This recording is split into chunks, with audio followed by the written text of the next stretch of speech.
የመገለጥ መንፈስ የሌላቸው ፓስተሮች የታሪክ ተወቃሽ ናቸው ብያለሁ።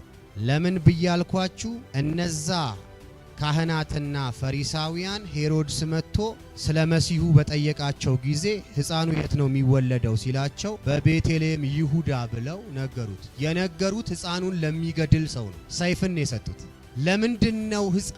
ለገዳዩ ያን መረጃ የሰጡት ብለን ስንል ሰዎቹ ዕውቀት እንጂ የመገለጥ መንፈስ ስለሌላቸው። ስለዚህ በነብዩ በኤርሚያስ የተተነበየው ትንቢት ድምጽ በራማ ተሰማ፣ ራሔል ስለ ልጆቿ መጽናናትን አልወደደችም ሞተውባታልና የሚለው ትንቢት ይፈጸም ዘንድ ትልቁን ትንቢት ያስፈጸሙት እነማን ነበሩ? ካህናት ነበሩ። ስለዚህ በእኛ ዘመን አጠራር ደግሞ የመገለጥ መንፈስ የሌላቸው ፓስተሮች፣ አይናቸው የማይሰራ ፓስተሮች የትውልድ ተወቃሽ ናቸው። ለምን? አንዳንድ የሚታቀፍ ሰውን ስለሚገሉ።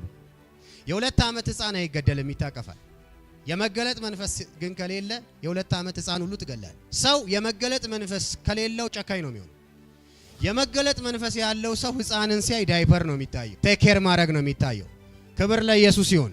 አሜን አሜን። ታውቃላችሁ አይደለ?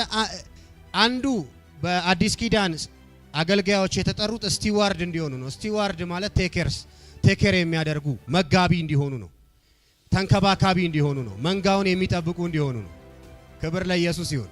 ስለዚህ ባለፈው ሳምንት ላይ አንድ መንፈሳዊ ሰው የመገለጥ መንፈስ ከሌለው የታሪክ ተወቃሽ ነው። ዛሬም ሊድኑ የሚገባቸውን ሰዎች ያጠፋል። ስለዚህ የመገለጥ መንፈስ በቤተ ክርስቲያን በጣም አስፈላጊ ነገር ነው። በብዙ ሺህ የሚቆጠሩ ወንድ ሕፃናት በቤተልሔም ያለቁት የመገለጥ መንፈስ የሌላቸው ሰዎች በሰጡት መረጃ ምክንያት